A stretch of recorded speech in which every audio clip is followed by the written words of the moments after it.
తాకట్టులో ఉన్న బంగారాన్ని విడిపించి ఆ రోజు ఆన్లైన్ రేటుకే మేము కొంటాం. Sharma gold company.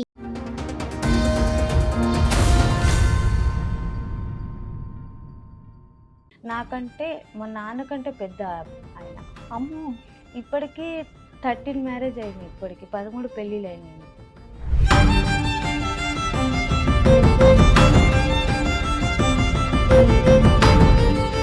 మీ హస్బెండ్ కి 13 పెళ్ళిళ్ళ? 13 పెళ్ళిళ్ళు. మీరు ఎన్నో భార్య? నేను మూడో భార్య. ఒక ఏరియా అంతా మీ ఆయనదేనే?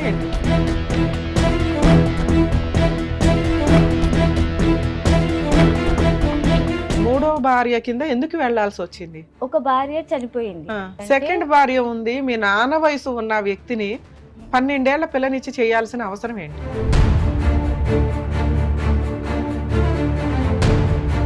మరి ఒక్కగానొక్క ఆడపిల్లని, పసిపిల్ల 12 ఏళ్ళు అంటే పిల్లకి ఏమీ తెలియవు. ఎవరో వచ్చిరు, ఇలా కూర్చున్నారు, అది మ్యారేజ్ అని చెప్పి సైన్ చేసేసారు, పెళ్ళి అయిపోయింది. మీ నాన్న వయసు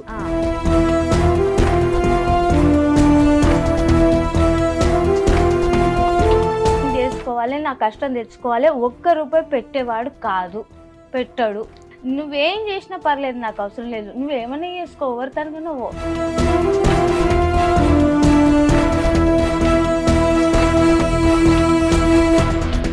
ఇప్పుడు మీరు సెకండ్ వైఫ్ ఒక ఇంట్లో ఎంత కాలం ఉన్నారు? ఒక 4-5 years ఉండొచ్చు మేడం. 4-5 years ఉన్నారా? అవును.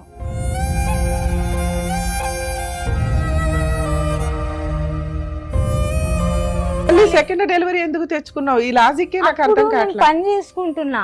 పని చేసుకుంటే పర్వాలేదా? సెకండ్ డెలివరీ, థర్డ్ డెలివరీ అట్లా కానొచ్చా?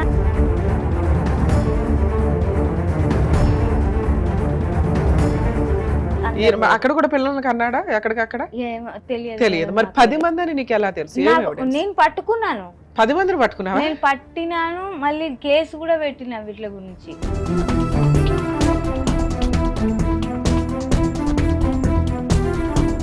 ఎవరు లేరు, ఎక్కడ వెనక లేరు, ముంగట లేరు, ఎవరు లేరు, సపోర్ట్ లేదు. ఆ పిల్లల్ని పెట్టుకొని 18 నిండుతున్న ఆమెకు నేను ఎంతగానో మనం చేయాలమ్మా.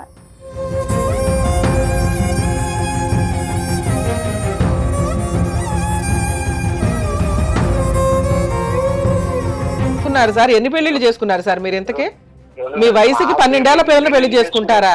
కొడుకు ఉండాలి కదా సార్, పెళ్లి చేసుకున్నా చెప్తేనే ఇంటనే అయిపోయానా?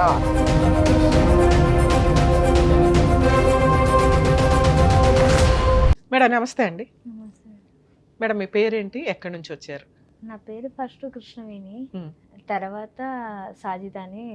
ఓ, కృష్ణవేణి ఎలియాస్ సాజిత. ఏంటి ముస్లిం పేరు? ముస్లిం పేరు అంటే నేను ముస్లిం అబ్బాయిని పెళ్లి చేసుకున్నారా? ఓకే, పెళ్లి చేసుకున్నా. ఎక్కడి నుంచి వస్తున్నారు మేడం మీరు? నేను శంషాబాద్ నుంచి. శంషాబాద్, ఓకే. శంషాబాద్ నుంచి వస్తున్నా. అది అయితే ఇక్కడ షాయిన్ నగర్ అని ఉంది, బార్కాస్ అక్కడ.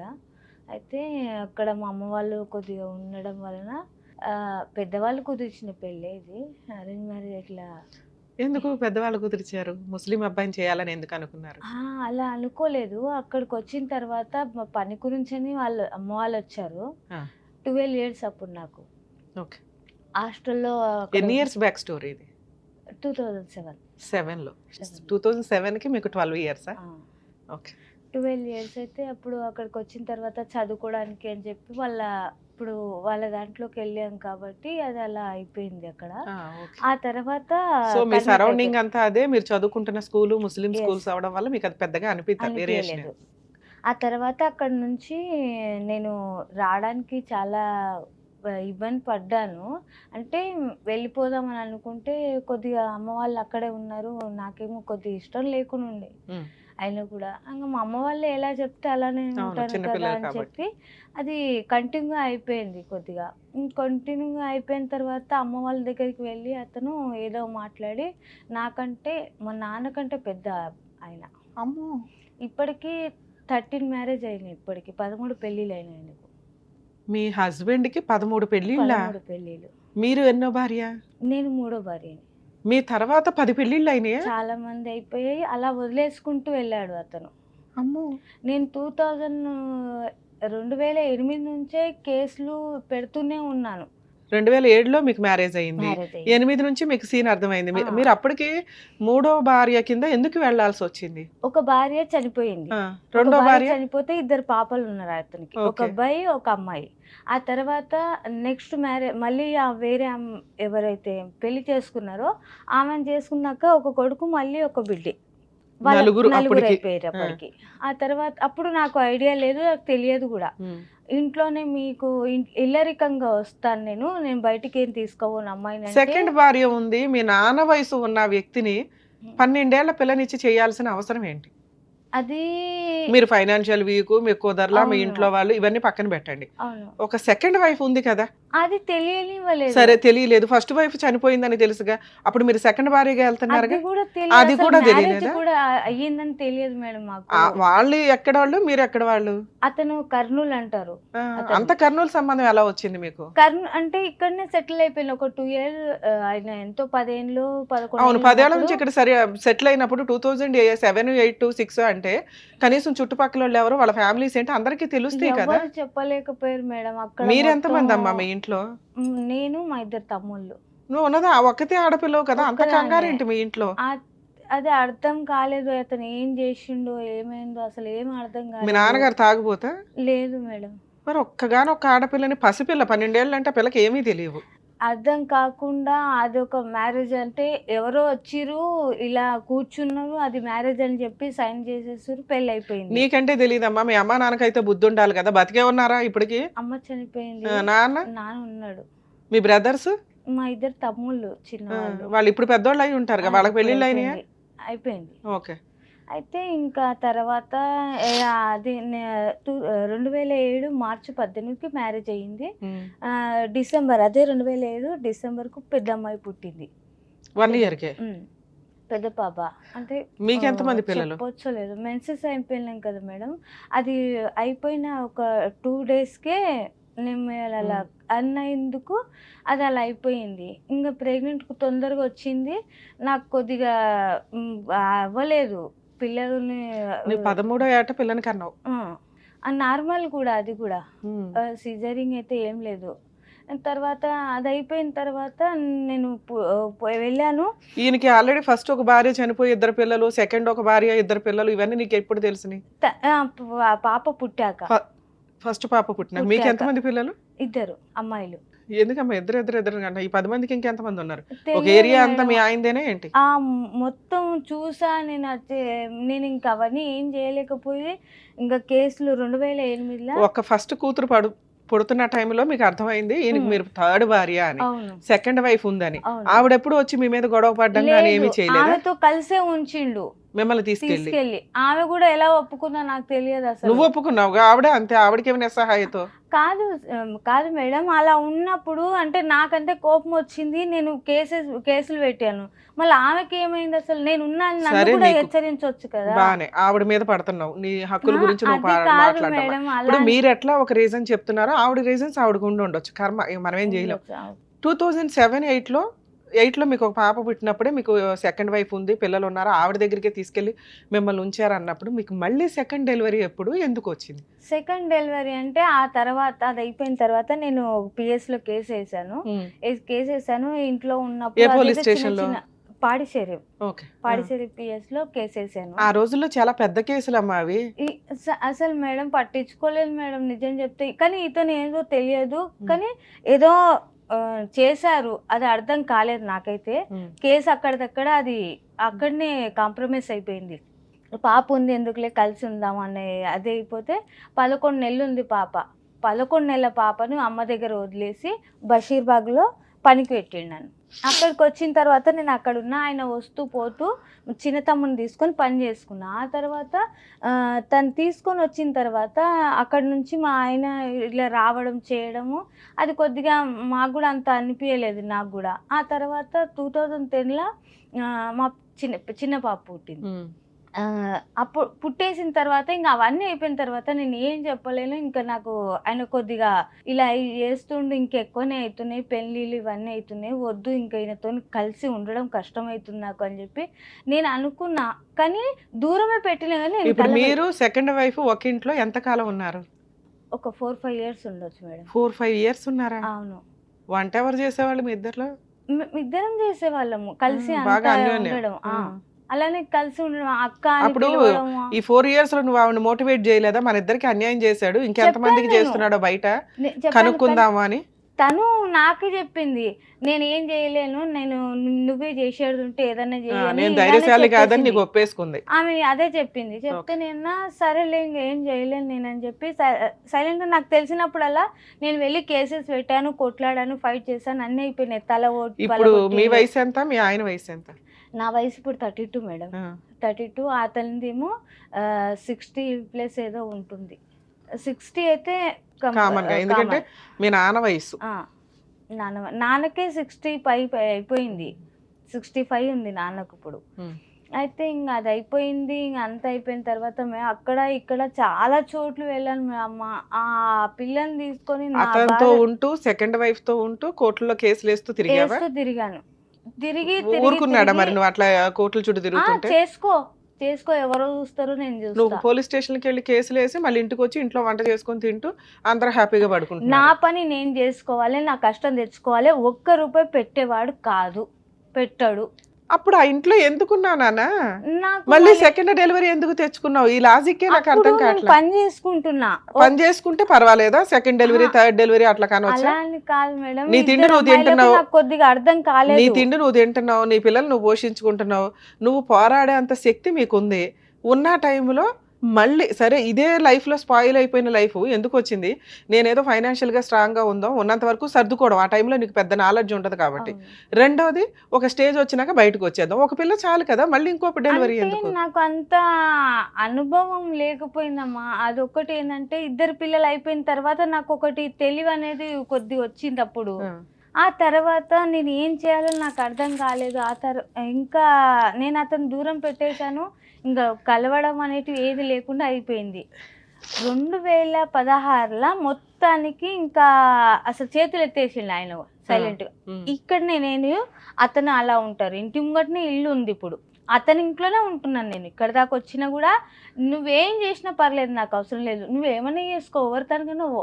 2010లో లీగల్ గా ప్రొసీడ్ అవ్వడానికి స్టార్ట్ అయ్యారు. సెకండ్ డెలివరీ అతనికి ఇంటి ఎదురుగా షిఫ్ట్ అయ్యి ఎంతకాలం అయింది? అంటే ఇంట్లోంచి బయటకు వచ్చి వేరే ఉంటున్నారు అన్నావు. అవును, వేరే అంటే అతని ఇల్లే అది కూడా. అదే అతందే, వేరే ఉంటాం అంటే అతనితో కలిసి ఉండట్లా ఒకే షెల్టర్ లో. అవును. మరి మీ అక్క ఏదైతే ఉందో సెకండ్ ఆవిడ అతనితో పాటే ఉంటుందా?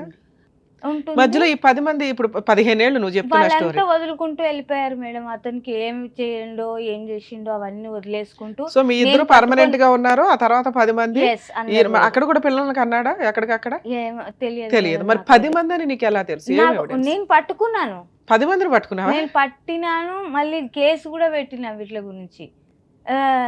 ఎవరు ఆమె శ్వేతారెడ్డి అని ఉండే, అక్కడికి వెళ్తే అక్కడ కేసు అయింది 498A.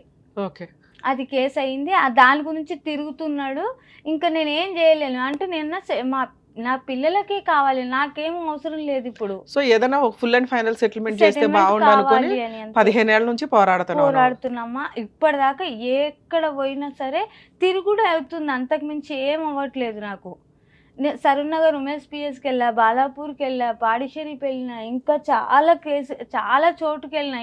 ఇలా కూడా వచ్చిన, ఇంకా ఇక్కడికి వెళ్ళాలి, ఇంకెప్పటిదాకా వెళ్ళాలి. కోర్టుకి వెళ్ళావా? ఎందుకని?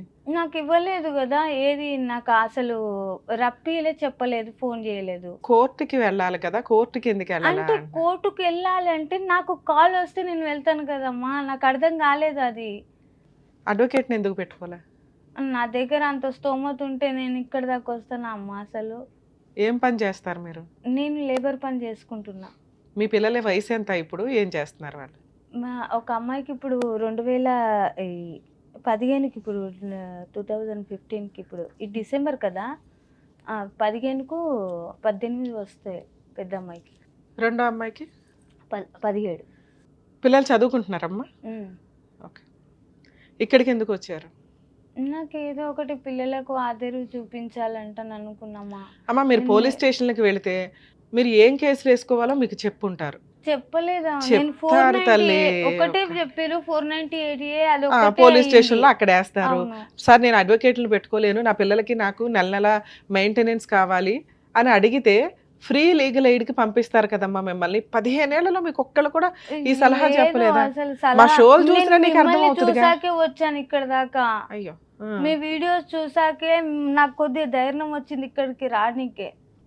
ఎవ్వరు లేరు, ఎక్కడ వెనక లేరు, ముంగట లేరు, ఎవరు లేరు, సపోర్ట్ లేదు. ఆ పిల్లల్ని పెట్టుకొని 18 నిండుతున్న ఆమెకు నేను ఎంతగానో మనం చేయాలమ్మా. మీ హస్బెండ్ ఫోన్ తీస్తాడా ఇప్పుడు మాట్లాడితే?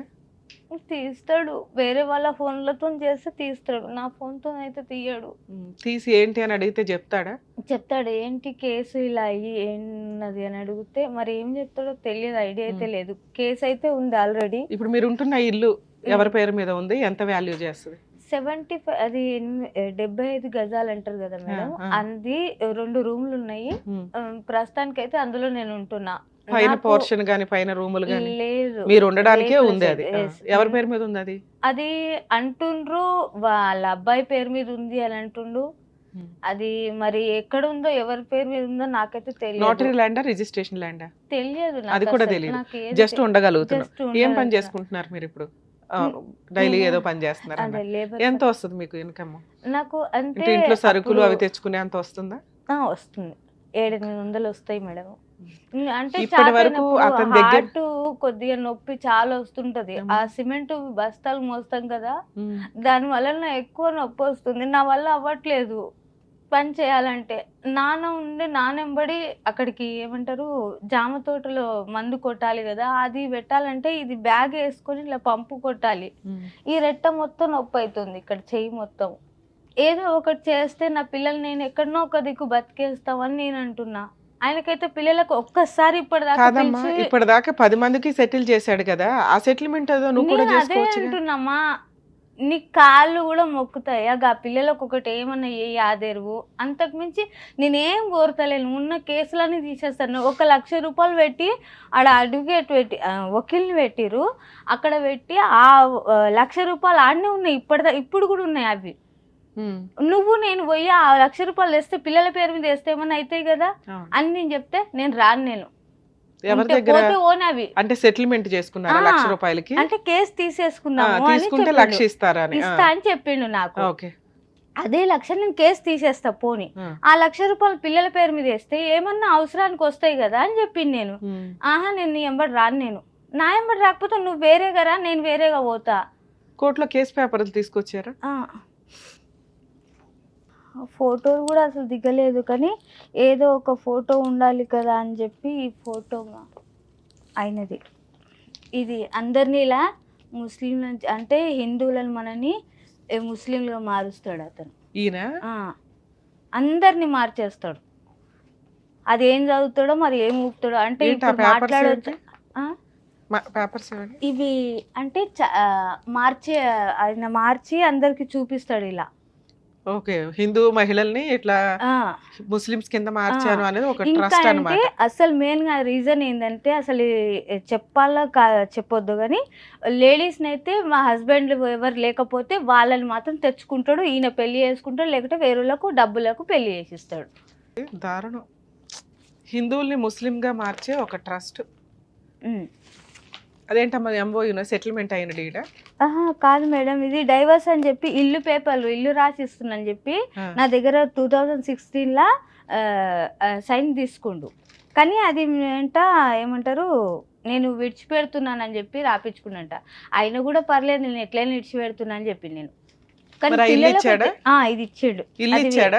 ఇల్లు ఇవ్వలేదు, ఏమి ఇవ్వలేదు. మరి ఇల్లు ఇవ్వకుండా నువ్వు సంతకాలు ఎట్లా పెడతావమ్మా? ఇల్లు ఇచ్చిన రోజు పెట్టాలి కదా.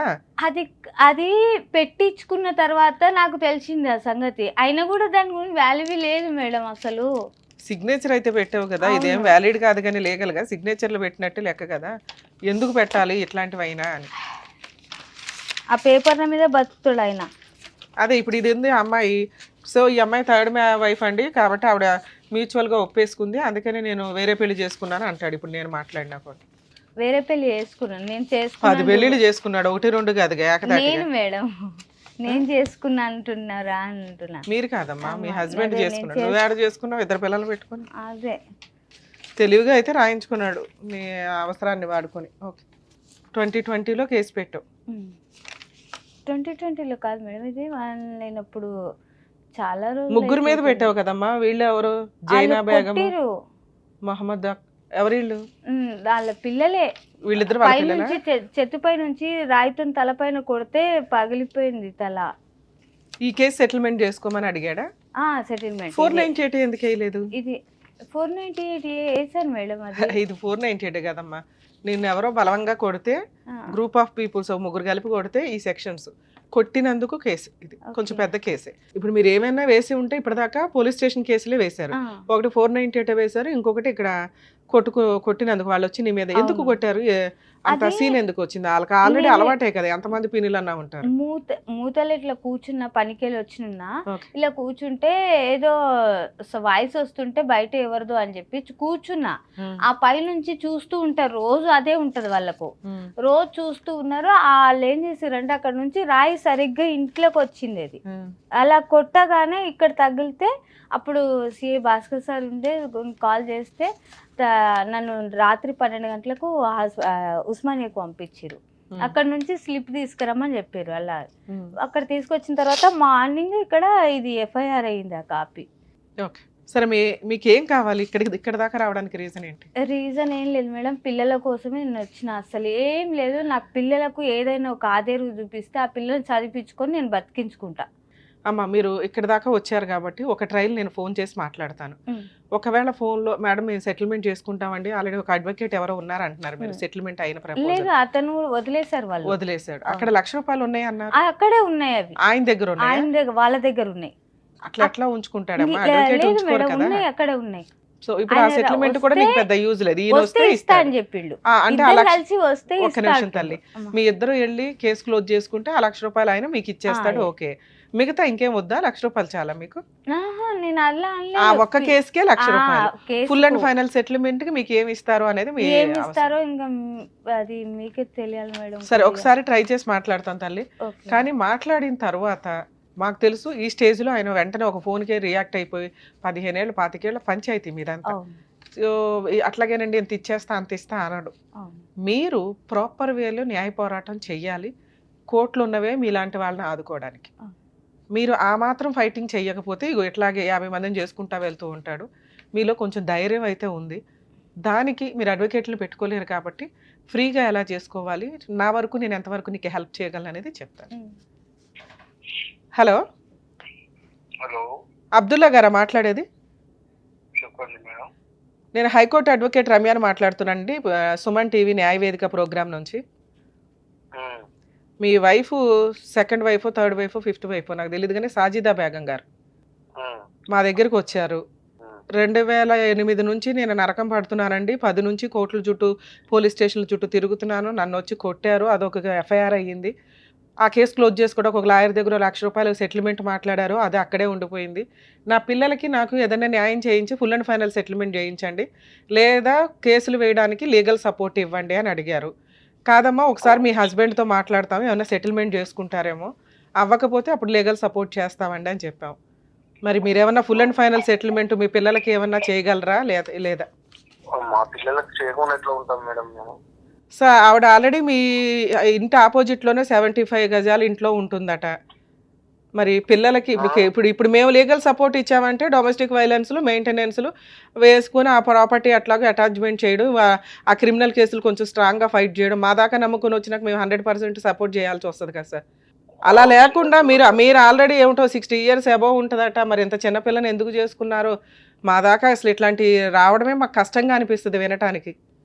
ఏం సెటిల్మెంట్ చేసుకుంటారు, ఎక్కడికి పంపించాలి? కోర్టులో కేసు నడుస్తుంది మేడం, నేను అడ్వకేట్ నంబర్ ఇస్తా మాట్లాడుకుంటాను. మీ అడ్వకేట్తో ఏ కోర్టులో ఏ కేసు నడుస్తుంది? నేను అడుగుతున్నది కేసు, క్రిమినల్ కేసుల గురించి కాదు, ఫుల్ అండ్ ఫైనల్ సెటిల్మెంట్ పిల్లలకి ఆవిడకి ఏం న్యాయం చేయగలరు అని. ఆల్రెడీ కేసుకు తిరుగుతున్నా మేడం నేను. మా అడ్వకేట్ నంబర్ ఉంది, నంబర్ ఇస్తాను, లేకుంటే అడ్వకేట్ తో మాట్లాడిస్తాను. మీ నంబర్ ఇదేనా? ఇదే, ఈ నెంబరేనండి. మీకు సెటిల్మెంట్ చేసుకునే ఉద్దేశం ఉంటే ఒక 1 week టైం ఇస్తున్నాం సార్, మీ అడ్వకేట్ తోటి మాట్లాడించండి, లేదా ఇక ఈవిడికి ఫ్రీ లీగల్ ఎయిడ్ ఎట్లా కేసులు వేయాలి ఏంటని చేయిస్తాం. కోర్టే చేస్తుంది ఇంకా న్యాయం. ఎందుకు అనవసరంగా కోర్టుల చుట్టూ తిరగడం ఎందుకు? మీ చరిత్ర తీస్తుంటే బోళ్ళు అంత బయటపడుతుంది. కానీ అవన్నీ మేము ఇక్కడ మాట్లాడకూడదు కాబట్టి మాట్లాడట్లేదు. కోర్టు దాకా వచ్చి మేము సపోర్ట్ చేస్తే చాలా స్ట్రాంగ్ గా ఉంటది. కాదమ్మా, ఆమె ఏసిందనే తిరుగుతున్నాం, లేకుంటే మేమెందుకు తిరుగుతాం అనవసరంగా? వేసింది కాబట్టి తిరుగుతున్నారా? ఆ 2 కేసులు వేరు సార్. ఇప్పుడు ఇంకా పిల్లలకి ఏమి ఇంతవరకు ₹1 ఇవ్వలేదంట. పిల్లలు ఎట్లా చదువుతున్నారు ఏంటి, వాళ్ళ పెళ్లిళ్ళు ఏంటి, ఏం ఈ ఖర్చులన్నీ చదువుతున్నారు ఉంటాయి కదా. అసలు ఏం చదువుతున్నారు అడుగు అలా రికార్డు ఉంది మేడం, మెయింటెనెన్స్ చేస్తున్నాం. ఎంత వేస్తున్నారు మెయింటెనెన్స్? ఇప్పుడు మేము మసీదులో మోసం చేస్తున్నాం. మా మా మా మా ఇన్కమ్ ఎంత ఉందో అంత ఆ ప్రకారం చేస్తున్నాం. ఎంత అండి? రూపాయ, ₹2, 10,000, 50,000 ఏదో ఒకటి ఉంటదిగా. ₹2 ఎందుకు వేస్తారు? 10,000 మా దగ్గర ఎందుకు వేస్తారు? కానీ మాతో ఏమవుతుంది అది ఏమైతుందో అది చెప్పండి సార్. ఒక మాట చెప్పాలి కదా నిజాయితీగా. మసీదుకి వెళ్తున్నారు అంటే నేను చాలా నమ్ముతాను. అలాంటప్పుడు కొంచెం నిజం చెప్పాలి కదా. మీరు కన్నా పిల్లలు ఇక్కడ అనాథల్లాగా తిరుగుతున్నారు. ఆవిడ కూలి పని చేసుకుని ఆవిడ పోషించడం ఏంటి? మీ పిల్లలకి మీరు తిండి పెట్టలేరా? అలాంటప్పుడు అంతమంది పిల్లల్ని కనటం ఎందుకు? సరే మాట్లాడిస్తాను. మాట్లాడుదురు సార్. ఒక మాట మీరు చెప్పండి, ఎంత వేస్తున్నారు మెయింటెనెన్స్ అది చెప్పండి. ఇప్పుడు హెల్త్ బాగలేదు మేడం నాకు. నేను మాట్లాడిస్తాను. మేము ఇప్పుడు ఏమంటారు మా దేవచరదారి గారు పోయి గారి ఈ నంబర్ మీదే కదా? ఇదేనండి. మీకు ఒకసారి నేను చెప్తాను, ఒకసారి లైన్ లోనే ఉండండి. మేడం, మీ హస్బెండ్ తో ఇప్పుడు మాట్లాడుతున్నాం కదా, మీరు వింటున్నారుగా. వీళ్ళ అడ్వకేట్ దగ్గరికి వెళ్ళి మాట్లాడతారు. మీకు ఫోన్ వచ్చి మీతో మాట్లాడు ఒక 1 week లో ఫుల్ అండ్ ఫైనల్ ఏమైనా సెటిల్మెంట్ చేసుకుంటే ఓకే. లేదా మీరు మళ్ళీ మమ్మల్ని కాంటాక్ట్ అవ్వండి. మా సుమన్ టీవీ తరపు నుంచి అడ్వకేట్ రమ్య గారు మీకు 100% ఎంత హెల్ప్ చేయగలరో అంతా చేస్తారు. ఈయన దగ్గర నుంచి మెయింటెనెన్స్ వసూలు చేయడం ఎట్లాగా కోర్టు ద్వారా 100% వసూలు చేయిస్తారు. ఎందుకు అంటే ఈయన ఎంత అమౌంటో చెప్పట్లా. నిజంగా 3,000 వేస్తున్నారండి, 5,000 ఏదో ఒక ఫిగర్ చెప్తారు. నేను అన్నదానికి కౌంటర్ మాట్లాడారు తప్ప. 10,000, 20,000, 50,000 అంటే నేను ఆ మాట చెప్పాను. అవును సార్, అదే అడుగుతున్నా. నేను అడిగాను, మీరు ఒక మాట చెప్పగలగాలి సార్. నేను 2,000 వేస్తున్నాను మేడం, 3,000 వేస్తున్నాను మేడం అని చెప్పాలి కదా. ఒక మసీదు మోజన్ కు 10,000, 20,000 ఎట్లా చెప్పగలుగుతారు మీరు అని నేను చెప్పిన. నేను చెప్పాలన్నా మరి ఎందుకు పెళ్లి చేసుకున్నారు సార్? ఎన్ని పెళ్లిళ్ళు చేసుకున్నారు సార్ మీరు? ఇంతకీ మీ వయసుకి 12 ఏళ్ల పిల్లల్ని పెళ్లి చేసుకుంటారా? కొడుకు ఉండాలి కదా సార్. మీ పెళ్లిళ్ళు చేసుకున్నా చెప్తేనే ఇంటనే అయిపోయానా? అసలు మీరు ఎన్ని పెళ్లిళ్ళు చేసుకున్నారు చెప్పండి నాకు. నేను చెప్పింది తప్పే అయితే నువ్వు చెప్పు, మళ్ళీ ఏం చెప్తున్నావు చెప్పు. కాదు, 2 పక్కల వినాలి కదా మేడం. అందుకే సార్ మిమ్మల్ని అడుగుతున్నాం కదా, మీరు చెప్పండి సార్. మీరు చెప్పండి. నేను 2 క్వశ్చన్లు అడుగుతున్నాను సార్, ఇంకేం అడగట్లా. మీరు ఎట్లాగో మీ అడ్వకేట్ ద్వారా మాట్లాడతానన్నారు, ఆయనతో మాట్లాడతాం. కానీ మన వ్యూయర్స్ కూడా జనాలకి తెలియాలి కదా ఈయన ఎంత మంచి వ్యక్తి అని. ఇప్పుడు 1 side మాట్లాడితే కరెక్ట్ కాదు. నేను 2 క్వశ్చన్లు అడుగుతున్నా. మీరు మెయింటెనెన్స్ ఎంత ఇస్తున్నారు వాళ్ళకి? 2,000 ఇస్తున్నారా? మా 2,000 వస్తున్నాయ్యా? లేదు, నాకు దానికి అవ్వట్లేదు, దాంతో కావట్లేదు అని చెప్పి ఒక 1 month కింద నేను అడిగాను. కాదయ్యా దాంతో అవ్వట్లేదా, 2,000 తోటి ఈ రోజుల్లో 2,000 తోటి నీకు ఇల్లు గడిచిపోవాలి. ఒక్క నిమిషం, ఒక వారం లోపల తీసుకొని పోతే సార్ ఈ 2,000, 10,000 పంచాయతీలు వద్దు కానీ ఫుల్ అండ్ ఫైనల్ సెటిల్మెంట్ చేసేయండి. వాళ్ళకు 20 లక్షలు, 10 లక్షలు ఏం మాట్లాడుకుంటారో ఒకసారి మాట్లాడుకోండి. మేడం ఇది సెటిల్మెంట్ అయిపోయిందండి అని అమ్మాయి మాకు 1 week లో ఫోన్ చేస్తే ఓకే. లేదా మీరు మీ లాయర్ ద్వారానే కోర్టులో మాట్లాడుకుంటారు. అలాగే ఏమనంటే ఈ లాయర్ల గురించి అయితే బాగా ఈ లాయర్ల పంచాయతీలు మాకు తెలుసు కానీ మాట్లాడదాం. అంటే లాయర్ని తీసుకొస్తాడు మేడం. ఏమనంటే కేసు కోర్టు అయినా ఆడకే పిఎస్ కోంగలే లాయర్ వెంటనే ఎక్కడ ఉంటారో మరి తెలియదు, వాళ్ళు ఎలా వస్తారో తెలియదు. ఇలా కేసు అయిందో లేదో అలా వస్తారో ఇలా ఇచ్చి వెళ్ళిపోతారు. తల్లి మీరు కనీసం 2,000 వేస్తున్నారనే మాట మాకు చెప్పాలి ఫస్ట్ గా.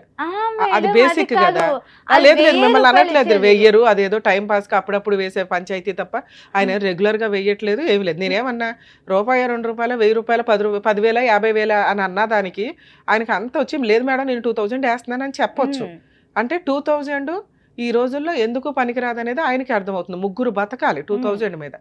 పోనీ ఓన్ హౌస్ ఉందని అనుకున్నా కూడా పిల్లల చదువులు కానీ వాళ్ళ పెళ్ళిళ్ళు కానీ ఇవన్నీ హెల్త్ కానీ ఇవన్నీ ఉంటాయి కదమ్మా. సో ఇది కరెక్ట్ కాదు. ఇక్కడ ఆయన మీద గట్టిగా పోరాడే వాళ్ళు ఎవరూ లేరు. నువ్వు పోరాడే విధానం కూడా సరిగ్గా అనిపించట్లే. ఈ అమ్మాయి వెనకాల ఎవరు లేరు, ఏమీ చెయ్యర్లే అని. సో ఇప్పుడు నేను మాట్లాడుతున్నది ఏంటంటే ఒక 1 week 10 days టైం తీసుకోండి. వాళ్ళు కాంటాక్ట్ అయ్యారా అయినట్లు, అవ్వకపోతే మీరు ఎక్కడ ఉంటారో పహాడ్ షరీఫ్ ఏదన్నా సిటీ సివిల్ కోర్టు దగ్గర, సిటీ సివిల్ కోర్టు తెలుసుగా చార్మినార్ దగ్గర. సో ఇప్పుడు నీకున్న ఆప్షన్ ఏంటి? సిటీ సివిల్ కోర్టు చార్మినార్ దగ్గర మన హైదరాబాద్ డిస్ట్రిక్ట్ కోర్టు అది. అక్కడికి వెళ్ళి మేడం ఇట్లా కేసు ప్రొసీడింగ్స్ 498 ఈ కేసు నడుస్తుంది. మా హస్బెండ్ దగ్గర నుంచి నాకు మంత్లీ మెయింటెనెన్స్ ముగ్గురికి 10,000 చొప్పున 30,000 కావాలి. గృహ హింస చట్టం కేసు వేయటం ఎట్లా, నాకు కొంచెం ఎవరన్నా ఒక అడ్వకేట్ని సజెస్ట్ చేయండి. అని వాళ్ళతో మాట్లాడండి. వాళ్ళు మీకు గవర్నమెంట్ అడ్వకేట్ను ప్రొవైడ్ చేస్తారు. ఆ. సఖీ సెంటర్ ఎక్కడో ఫార్వర్డ్ చేస్తారు నీకు. ఉమ్. నీకు సఖీ సెంటర్ లొకేషన్ కూడా పంపిస్తానమ్మా, మీ జ్యూరిస్డిక్షన్ సఖీ సెంటర్ అని. అక్కడికి వెళ్ళండి. అక్కడ మీకు domestic violence case free legal aid తోటి ఫ్రీగా ప్రొవైడ్ చేయడం జరుగుతుంది. డొమెస్టిక్ వైలెన్స్ కేసు అంటే ఒక ఫ్రూట్ బౌల్ అనుకోండి, అది చాలా కేసులతో సమానం. అంటే 4-5 చోట్లకి వెళ్ళి 4-5 అడ్వకేట్లు పెట్టుకొని 4-5 కేసులు వేయడం, లేదా ఒక అడ్వకేట్తో 4-5 కేసులు వేయడం కంటే నువ్వు అడుగుతున్న రిలీఫ్ ఫైనాన్షియల్ రిలీఫ్. ఆ ఫైనాన్షియల్ రిలీఫ్కి నీకు కావాల్సింది ఏంటి? మంత్లీ మెయింటెనెన్స్, నీ జీవితం సర్వనాశనం చేసినందుకు నష్టపరిహారం, ఓకే, ప్రొటెక్షన్. ఆల్రెడీ వాళ్ళు కొట్టి ఉన్నారు కాబట్టి ప్రొటెక్షన్ కావాలి, నీ సరౌండింగ్స్కి వాళ్ళు రాకుండా. నువ్వు ఏదైతే ఇంట్లో ఉంటున్నావో ఆ ఇల్లు నీకే రిజిస్ట్రేషన్ చేయించమని అడిగే హక్కు నీకు ఉంటుంది. ఈ 4 పాయింట్స్ అంటే 4 డిఫరెంట్ కేసులని ఒకే కేసులో అడిగే హక్కు డొమెస్టిక్ వైలెన్స్ ద్వారా ఉంది. ఫ్రీ అడ్వకేటు అక్కడ ప్రొవైడ్ చేస్తారు. ఇది మీలాంటి వాళ్ళ కోసం పెట్టిన చట్టం. అందరూ ఎవరు పడితే వాళ్ళు వాడుకుంటున్నారు, కానీ అడ్వకేట్లు పెట్టుకోలేక ఉన్నంతలో న్యాయం కోసం పోరాడే వాళ్ళు ఫ్రీగా చేసే పని. సో మీకు ఆ లొకేషన్ పంపిస్తాను, మీ హైదరాబాద్ జ్యూరిస్డిక్షన్ది సఖీ సెంటర్ ఎక్కడికి వస్తుందో మీరు అట్లా వెళ్ళి మాట్లాడండి. ఒకవేళ వాళ్ళు ప్రాపర్గా రెస్పాండ్ అవ్వకపోతే ఇట్లా సుమన్ టీవీ ద్వారా అడ్వకేట్ రమ్య గారిని అప్రోచ్ చేయనండి, మేడం పంపించారు, పని చేయకపోతే నాకు చెప్పు తల్లి, నేను మాట్లాడతాను, మేము దిగుతాను అప్పుడు. ఓకే, ఆల్ ది బెస్ట్ అమ్మా, జాగ్రత్త. ఇక్కడ ఒక్కసారి ఆలోచించండి, 60 ఏళ్ళు అంటే ఇప్పుడు పెళ్ళి 25,000 25 years అనుకుంటే, ఒక 12 ఏళ్ల అమ్మాయిని 40 ఏళ్ళు 45 ఏళ్ల వయసున్న వ్యక్తి పెళ్లి చేసుకుంటూ ఉన్నప్పుడు అంత ఫైనాన్షియల్గా అంత హీనమైన పొజిషన్లో ఉన్న కనీసం ఆడపిల్లల్ని అలా వదిలేయండి. మేబీ ఇది 20 ఏళ్ల క్రితం స్టోరీ అయ్యి ఉండొచ్చేమో, కానీ ఇప్పుడు కూడా కొన్ని ఏరియాల్లో అలాగే నడుస్తుందండి. ఎందుకంటే మొన్న ఒక మైనర్ మ్యారేజ్ కేసు 2 years బ్యాకే, పిల్లకి 15 ఏళ్ళు 25 ఏళ్ల అబ్బాయిని ఇచ్చి పెళ్లి చేశారు. సాఫ్ట్వేర్ అండి, ఇదండి, మాకు పలానా క్యాస్ట్లో ఆడపిల్లలు దొరకట్లేదు. మా నాన్న, ఆ అమ్మాయి వాళ్ళ నాన్న పచ్చి తాగుబోతు. ఆ తాగుబోతు భార్యను కొట్టి, నానమ్మను కొట్టి, అంటే తాగుబోతు వాళ్ళ అమ్మను కొట్టి ఆ పసిపిల్లని తీసుకొని వెళ్ళి ఒక వ్యక్తి చేతిలో పెడితే గట్టిగా 2-3 monthsకి అతని హెల్త్ ప్రాబ్లం బయటపడింది. ఏంటంటే అతని 2 కిడ్నీలు డ్యామేజ్. ఆ 2 కిడ్నీలు డ్యామేజ్ అయితే ఆ అబ్బాయి వాళ్ళ అమ్మ ఒక కిడ్నీ ఇచ్చింది, అది కూడా స్పాయిల్. ఎందుకంటే నాన్న ఎంత పనికి మాలిన తాగుబోతో అంతకి డబుల్ తాగుబోతూ అబ్బాయి. ఆడపిల్లని వదిలించుకోవడం అంటే ఇంత దరిద్రంగా ఆలోచించొద్దు దయచేసి తల్లిదండ్రులు. తండ్రి తాగుబోతూ ఓకే, కనీసం నానమ్మ అమ్మ ఈ రోజున బాధపడి మా ఆఫీస్కి వచ్చి మాట్లాడారు, కానీ ఆ కేసుల్లో లీగాలిటీ. ఇప్పుడు ఆ పిల్ల వయసు ఎంతో తెలుసా? 17 ఏళ్ళు. అందులో 2 years ఆ పిల్ల ఆ డయాలసిస్ కోసం హాస్పిటల్లో, నిమ్స్ హాస్పిటల్లో తిరుగుతా కూర్చుంది. వెక్స్ అయిపోయి ఆ పిల్ల ఎక్కడో ఇంట్లో నుంచి పారిపోయి అక్కడ చెట్ల దగ్గర కూర్చొని ఉంటే ఎవరో ఫోన్ చేస్తే ఆ నానమ్మ అమ్మ వెళ్ళి పిల్లని తెచ్చుకొని ఆఫీస్కి తీసుకొచ్చి మేడం హెల్ప్ చేయండి అని అడిగితే ఏం చేయగలం? మీకు బుద్ధి ఉండాలి ఫస్ట్. ఇంత పసిపిల్లలకి పెళ్ళిళ్ళు చేసుకుంటూ, అమ్మ తల్లి మీకు ఇక్కడ రిక్వెస్ట్ చేస్తున్నా, మీరు కూడా అంతే నిస్సహాయ స్థితిలో ఉన్నారు. మైనర్ మ్యారేజ్లు ఎంత వరస్టో కొంచెం తెలుసుకుంటే, ఎందుకంటే చేసిన వాళ్ళు చేసుకున్న వాళ్ళు ఇద్దరు కూడా జైలుకి వెళ్ళాలి, క్రిమినల్ ప్రొసీడింగ్. అలాగే మైనర్ అమ్మాయి 18 years లోపు, మేడం నాకు ఈ మ్యారేజ్ వద్దు, నేను వదిలించుకోవాలనుకుంటున్నానంటే తనకి తానుగా, అంటే 18 years లోపు అయితే గార్డియన్గా వాళ్ళ అమ్మో వాళ్ళ నాన్నో వాళ్ళ పెద్దమ్మో ఎవరో ఒకళ్ళు ఉండి డైవర్స్ కేసు వేయొచ్చు. దాంట్లో ఏ క్రూయాలిటీ ప్రూవ్ చేసుకోవసరలా, ఏమీ అవసరం. అది డైరెక్ట్గా అనల్మెంట్ ఆఫ్ మ్యారేజ్ కిందకు వస్తుంది, అది వ్యాలిడే కాదు. అలాగే ఒకవేళ అమ్మాయి 15 years అప్పుడు పెళ్లి చేసుకుంది, 20 years వచ్చేసింది, 20 years లోపు కూడా అది అనల్మెంట్ కింద మ్యారేజ్ కిందే వస్తుంది, ప్రాబ్లమే లేదు, ఈజీ కేసు. ఒకవేళ ఆఫ్టర్ 20 years అయితే డైవర్స్ యాక్ట్, అంటే హిందూ మ్యారేజ్ యాక్ట్ ప్రకారం, అంటే వాళ్ళు ఏ రిలీజియన్ అయితే ఆ రిలీజియన్ యాక్ట్ ప్రకారం డైవర్స్ కేసు వేసుకోవచ్చు, మీకు కాంపెన్సేషన్లు వస్తాయి. అలాగే వాళ్ళు క్రూయాలిటీ ఏదైతే చేస్తారో వాటి మీద క్రిమినల్ ప్రొసీడింగ్స్, సివిల్ ప్రొసీడింగ్స్ కూడా ఇంప్లిమెంట్ అవుతాయి. ఇప్పుడు ఈ కేసులో మనం తెలుసుకోవాల్సిన రెండో పాయింట్ ఏంటంటే, లవ్ జిహాద్ చాలా సీరియస్గా అనిపించింది నాకు. ఒక ముస్లిం వ్యక్తి ముసలోడు అయ్యుండి చిన్న పిల్లలకి అసలు ఎత్తుక్కొని, వాళ్ళ ఫైనాన్షియల్ బ్యాక్గ్రౌండ్లో ఎత్తుక్కొని మరి ఏ రకంగా ట్రాప్ చేసుకుంటూ వెళ్ళారో అర్థమే కావట్లే. లేదు మేడం, అమ్మాయిని చూసి నేను లవ్ చేసి పెళ్లి చేసుకున్నాను, వాళ్ళ ఇంట్లో వాళ్ళు నన్ను చేశారంటే అక్కడ అంత సీనే కనిపించట్లే. ఒక వ్యక్తి యొక్క ఫైనాన్షియల్ ఇదో వాళ్ళ చెడు అలవాటల్లో ట్రాప్ చేసుకుంటూ వెళ్తున్నారు అనేది కూడా కొంత అర్థం అవుతుంది. ఇందులో లవ్ జిహాద్ ఉందా లేదా మనకు తెలియకపోయినప్పటికీ ఈ కేసు అసహ్యకరంగానే ఉంది వినటానికి. ఒక ఏరియాలో రిలీజియన్స్లో ఉన్నప్పుడు మనకి ఏ రిలీజియన్ ఒకటే, మనం అందరం కలిపే మనకు ఊహ తెలిసిన దగ్గర నుంచి పెరుగుతున్నాం. అలాంటప్పుడు ఎవరి రిలీజియన్లో వాళ్ళు పెళ్ళిళ్ళు చేసుకుంటూ అందరూ ఫ్రెండ్షిప్ తోటో సహృదయంతో ఉండాలే తప్ప పెళ్ళిళ్ళు చేసుకునేటప్పుడు ఒకటే అమ్మాయి ఒకటే భర్త ఇలా ఉండాలి ఎక్కడైనా కానీ. ఇక్కడ ఇతనికి ఈవిడ థర్డ్ వైఫ్, కనీసం ఫస్ట్ 2 వైఫ్లు పెళ్ళిళ్ళ గురించి వీళ్ళకి నాలెడ్జ్ కూడా లేదు. ఇది కొంచెం చూసుకోవాలి. ఒక హిందూ అమ్మాయి ముస్లిం అబ్బాయిని పెళ్లి చేసుకుంటే కోర్టులో rights, civil rights, criminal rights ఖచ్చితంగా ఉంటాయండి. అంటే 498 డొమెస్టిక్ వైలెన్స్, మెయింటెనెన్స్లు అన్నీ ఈక్వలే. మరి డైవర్స్ తీసుకోవాలంటే ఎట్లా మేడం అంటే, ఒకవేళ హిందూ అమ్మాయి ముస్లిం అమ్మాయి కింద కన్వర్ట్ అయితే వాళ్ళకు ఒక బుక్ ఉంటుంది, నేమ్ చేంజ్ అవ్వడం కానీ ఇవి వీళ్ళ దాంట్లో అది జరిగింది. అలా కన్వర్ట్ అయినప్పుడు మహమ్మదన్లా కూడా అమ్మాయికి ఇంప్లిమెంట్ అవుతుంది, దాని ప్రకారం ప్రొసీడ్ అవుతారు. మరి 2nd, 3rd, 4th మ్యారేజ్లు చేసుకుంటే ఎట్లా మేడం అతను? ఎందుకంటే ముస్లిం వ్యక్తి జనాలకు తెలియదు 4 మ్యారేజెస్ చేసుకోవచ్చని. ఇప్పుడు మా చిన్నప్పుడు 7 మ్యారేజెస్ చేసుకోవచ్చని, అంతకంటే ఊహ తెలిసినప్పుడు ఎన్ని మ్యారేజ్లు అన్నా చేసుకోవచ్చని. ఈయన ఆ ఎన్ని మ్యారేజ్లు అనే ఇన్ఫినిటీ దగ్గర కూర్చొని ఉన్నారు. కానీ సుప్రీంకోర్టు తోలు తీసేస్తుంది. ముస్లిం జెంట్స్ చట్ట ప్రకారం డైవర్స్ వేసుకోవడానికి లేదు, కులా తీసుకోవడానికి ఉంది కాజీ దగ్గర. కులా అంటే మ్యూచువల్ డైవర్స్. ఒకవేళ అమ్మాయి మ్యూచువల్గా రాకపోతే కోర్టులో సివిల్ రూల్స్ ప్రకారం డిక్లరేషన్ ఆఫ్ డైవర్స్ కింద వేసుకోవాలి. ఇక్కడ పిల్లల్ని కూడా పట్టించుకోకుండా ఇష్టం వచ్చినట్టు పెళ్ళిళ్ళు చేసుకుంటూ వెళ్తే క్రిమినల్ కేసు చాలా స్ట్రాంగ్గా ఉంటుంది. ఇదే పద్ధతి మీరు దుబాయ్ కానీ అక్కడ చూస్తే, ఒకవేళ ఫస్ట్ మ్యారేజ్ నుంచి 2nd మ్యారేజ్ చేసుకోవాలి అంటే ఫస్ట్ వైఫ్కి ఫైనాన్షియల్గా 50% సెటిల్ చేయాల్సి ఉంటుంది. అలాగే పిల్లలకి, అలాగే 2nd మ్యారేజ్కి వచ్చేసరికి ఆ అమ్మాయికి కూడా ఫైనాన్షియల్గా అతను లేకపోతే ఎంత రిచ్గా బతికిద్దో ఆయన ఫైనాన్షియల్ కెపాసిటీని బట్టి అలా సెట్ చేసినాకే వెళ్ళాలి. అక్కడ కూడా కొన్ని లిమిట్స్, రూల్స్ చాలా స్ట్రాంగ్గా ఉన్నాయి.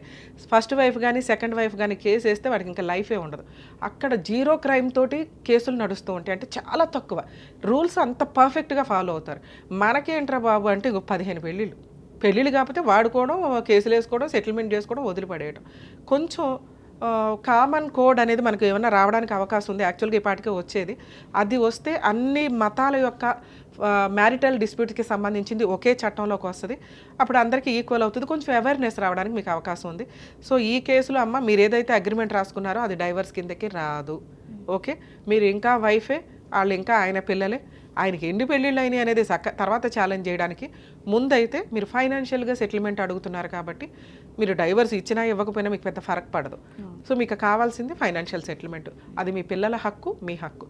దీనికి ఇందాక నేను చెప్పినట్టు DVC కేసు ఫైల్ చేసుకోండి. 100% అవుతుందని నేను అనుకుంటున్నా. ఇన్ కేసు అవ్వకపోతే ఆ కేసు వేయండి, ఆరాంగా మెయింటెనెన్స్ వస్తుంది. ఆయన ఇచ్చే 2000 కత్తలే మినిమం 20 to 25 మీకు ఆర్డర్ చేస్తారు. మీరు 50,000 దాకా క్లెయిమ్ చేయండి. మీ ధైర్యం నాకు నచ్చింది. పిల్లలిద్దరూ చదవనివ్వండి, గవర్నమెంట్ కాలేజీల్లో అన్న జాబ్ చేసుకునివ్వండి.